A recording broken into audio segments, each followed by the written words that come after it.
Do we need Jesus to cross the divide? I know it's a provocative question. When we think of anything religious in America, of course, you're opening the floodgates for possible differences of opinion. I understand. And I kind of stepped into it a little bit recently when I wrote a newsletter for Braver Angels asking this very question. Do we need Jesus to cross the divides that exist between the American people? Let me tell you where I'm coming from with this question. I was watching the Super Bowl, like many of the rest of you were, and I was struck by this ad campaign by these folks called He Gets Us. It's an effort to rebrand Jesus in America, right? Because for a lot of folks, Jesus is something that you would equate with religious intolerance, prejudice, all sorts of things that don't have anything much to do with loving your neighbor as you love yourself. And so this group, He Gets Us, spent $100 million on an ad campaign that culminated in the Super Bowl, where one of the ads they showed was basically sort of a panorama of polarizing images of Americans fighting with each other, at each other's throats.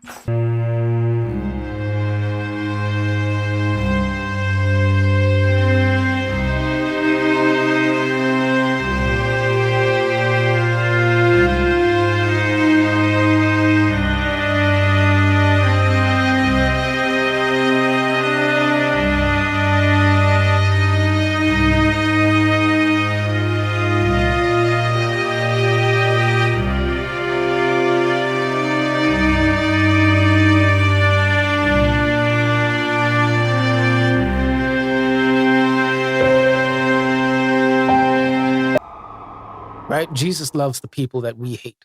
Jesus gets us, all of us. And therefore the message to love your enemies comes through as the thing that Jesus really teaches, really stands for, and therefore Jesus is the answer, the ad campaign seems to suggest, to polarization in America. Now, I thought that was a beautiful thing, and so did a lot of other people, but there were people on the left and the right who had a problem with it. Alexandria Ocasio-Cortez, superstar congresswoman in New York, went to Twitter to say that she didn't think that Jesus would spend $100 million making fascism look benign.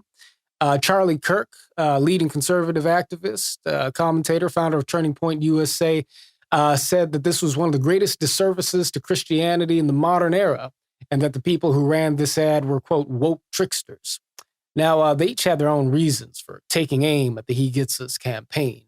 For Alexandria Ocasio-Cortez, she didn't like the fact that the ad campaign was sponsored by the family of David Green from Hobby Lobby, which, of course, is a Christian-owned arts and crafts company that's famously supportive of socially conservative causes and is viewed by many people as an enemy of the LGBTQ community. But for Charlie Kirk, the very fact, I suppose, and this was true for many other Christian commentators as well. I went through the gamut on YouTube listening to folks in sort of conservative Christian evangelical America, some of them anyway, making the point that, well, this is a watered down version of Jesus. This is a Jesus that has nothing to do with forgiving sins. This is a Jesus who has nothing to do with granting salvation. This is a Jesus who never says, I am the way and the truth and the life. And so, you did have people who had issues with it on each side. But for me, the thing that really mattered was the fact that this was a portrayal of Jesus that really emphasized the idea that loving your neighbor as you love yourself and loving your enemy, in this case, your political enemy, is the way towards making the world a better place and making American democracy what it could actually be.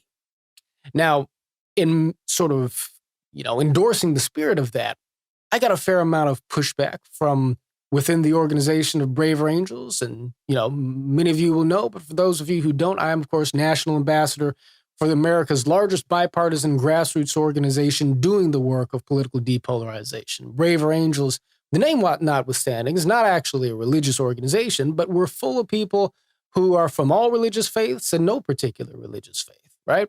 And so it's a constant experiment in terms of how we can humanize one another more deeply to bring life and healing back to our politics. And so when I wrote this newsletter asking the question, do we need Jesus to cross the divide? Got a whole lot of enthusiastic yeses and amens from a lot of people, as well as some concerned responses from folks who answered the question by saying, well, no, to write a letter like this is to cut out Muslims and atheists and Jews and people who don't have any Christian faith. And then, of course, I heard from some atheists and Jews who said, I'm an atheist or a Jew, and I love this. And so, concerns and reactions sort of cross the spectrum. But, the thing to simply note is the deep legitimacy of the concern that says that, well, when you lean into religious language in politics, you can't make room to include everybody. I get it. It's a valuable concern, particularly in a country that really does have a great history of religious persecution and bigotry, as does so much of the world, so much of the Western world, to be sure. But I do have to double down on the point and hopefully lend some substance and some clarity to it. I really do believe that America does need Jesus to help us cross the divide. And I don't say that simply because I do think of myself as a Christian, albeit sort of a bad Christian. I'm not the type of Christian who you find in church every Sunday, and that's not necessarily the the best thing, And I've got my own sort of theological and spiritual beliefs, and I'm sure there are many Christians who wouldn't count me as a part of the club, but be that as it may. Now, when I say America does need Jesus, I'd like to acknowledge really quick that there are different ways to mean that, A person could say America needs Jesus and really be saying that America needs spiritual salvation. Right? You could be sort of making the point that the United States of America needs to come to Jesus because souls are at risk of damnation if they're not. But that's not what I mean here. You could say that America needs Jesus because America needs traditional Christianity and that America needs to return to a place where the norm here is a traditional definition of marriage, where we're safeguarding the sanctity of life, opposing abortion, or any number of other things. We can say that these things are good or bad positions to have, but that's not what I'm focusing on here. To say that America needs Jesus, in my mind, is to say that what America needs is a deep embrace of the virtues of Christ, and most specifically, sort of this idea of agape love that informs the idea that even for people who hate us and persecute us, and certainly who disagree with us, we can have an overarching goodwill towards them that seeks for them to have a life of personal and social fulfillment, so that through understanding and mutual empathy, we can build a more just world and a more fair world together. One that has room for all of us, and what Dr. King referred to as the beloved community. And it makes a whole lot of sense in this context, as we look at what was being done with the He Gets Us campaign, to think in terms of the teachings of Martin Luther King Jr. and how they related to the virtues of Christ, to the virtues of Jesus of Nazareth. Not insofar as he was seeking, for he was not seeking, to make America a religiously Christian nation in terms of our official religious affiliation, but insofar as King's mission had everything to do with seeing to it that we loved one another as we love ourselves, that we managed to love our enemies, right? And in the context of his mission, his time, that this was something that bared directly on the question of social justice, on the questions of civil rights and equality, and beating back racism. So the virtues of forgiveness, love, understanding, these are things that are found in the gospel, right? And the thing about it is that many people will say to me, and rightly, and I would fully agree, that you can find the virtues and teachings of love and understanding in many different philosophical and religious faiths and traditions. This is true. This is absolutely true. And so it's worth bearing in mind the fact that we can be informed from many different traditions in ways that make us better people to one another. But we can't ignore the fact that in the United States of America, the most religiously observant country in the Western world, this is a country with a deep Christian heritage. It is not limited to that, right? But for many people, the American experience begins in a relationship to the church. It was why so many people came and settled the New World, so to speak, to begin with.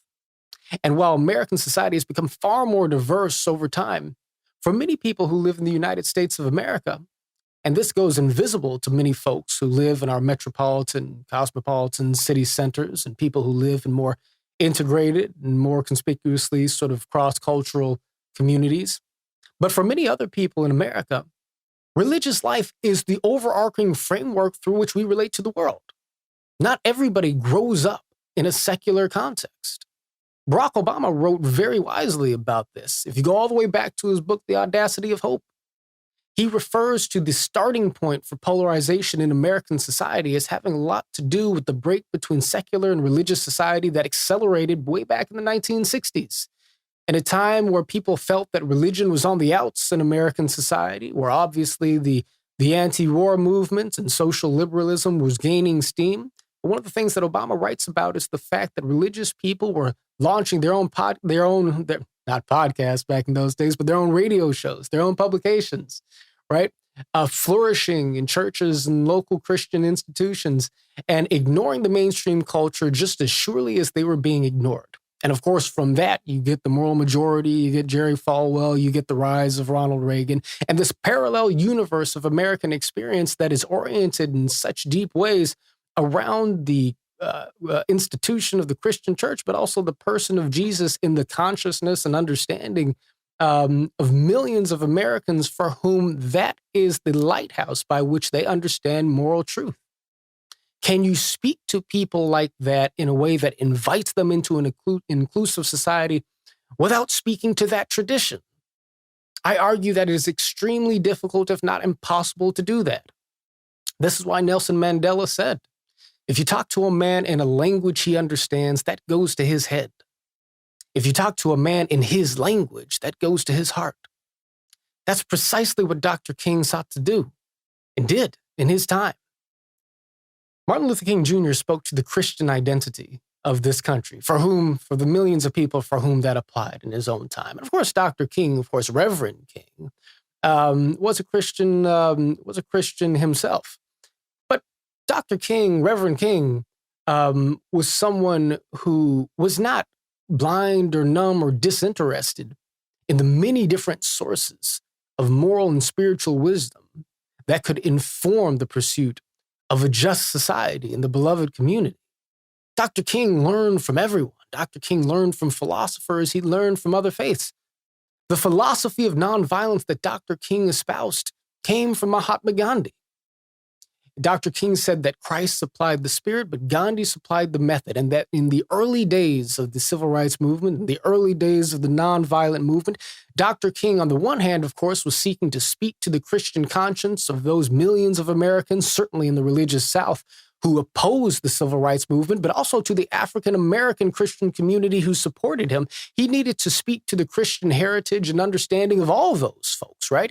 And so in the early days of the movement, Dr. King acknowledged that while nonviolence by way of Gandhi and the teachings of the pioneers of that movement were ones that were themes that would not be understood by those who followed him, he therefore decided to represent nonviolence in the language of, quote, Christian love, right? To Dr. King, however, Christian love and the spirit of nonviolence that Mahatma Gandhi taught were the same thing. They went to the same place. They were born from a mutual commitment to humanizing those who disagreed with you and those who even would fight with you and persecute you, right? For Dr. King, a more Christian America was arrived at in part by embracing the teachings of a Hindu. I see no contradiction here.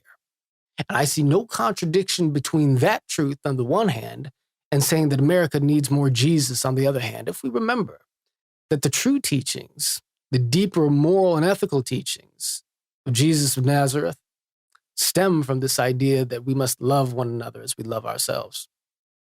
And so it becomes a tricky thing, of course.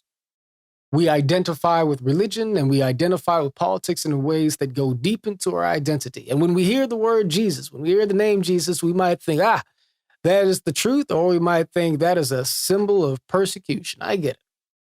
But let's look a little bit deeper. What we're all trying to do, left, right, and center, Christian, Muslim, Jew, Hindu, atheist, go on down the list. If we are seeking the best for our society and the best for our fellow man, we are seeking a road to a world in which we can truly love one another from a spirit of goodwill. Why would we take anything off the table in speaking in the languages that can allow people to understand what that message really means? We need Jesus to help us do that. And we need many other teachers and many other traditions as well. But the tradition of the Christian church is indispensable in a nation for whom so much of its history and its present reality is rooted in that history, in that association, and yes, in the deeper teachings of the gospel. Thank you for listening to Uniting America. If you'd like to support the show, you can do it by subscribing on YouTube and on your favorite podcast platform and leaving us a positive rating, review, or suggestions. Follow me on Twitter, Facebook, and Instagram, and tune in for more content. And learn more about the movement to depolarize America at braverangels.org.